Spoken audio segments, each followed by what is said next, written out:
কেকগুলো ওঠেন জাকির ভাইয়ের কাছে আরেকটা প্রশ্ন, সেটা হলো আমি গত পরশুদিন আপনাকে দেখিয়েছিলাম যে অনলাইনে আপনাকে নিয়ে কুইজ প্রতিযোগিতা শুরু হয়েছে, আপনাকে বাংলাদেশে ভাইরাল কেকের জনক বলা হয়, এই বিষয়টি আপনি কিভাবে দেখছেন?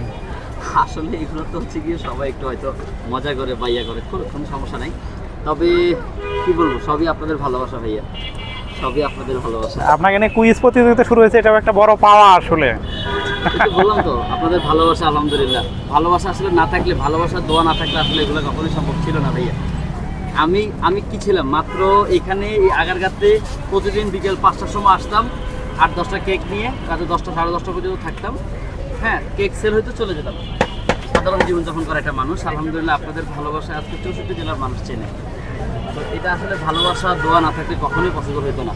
এই যে এত মজার মজার কেকগুলো এখন, আগে বিক্রি করতাম মাত্র 8 থেকে 10টা, পুরো অকেশন বা হচ্ছে ফ্রাইডেতে যখন মেলা হইতো তখন 20 থেকে 25টা কেক আমরা সেল করতাম হাইস্ট সর্বোচ্চ। আর এখন প্রত্যেকদিন আলহামদুলিল্লাহ 50টা প্লাস কেক। আবার অনলাইন তো আছে, অনলাইন তো আছে, ওটা তো এক্সট্রা। আর এখানে আলহামদুলিল্লাহ প্রত্যেক দিন আবার 50টা কেক সেল হয় প্রত্যেক দিন।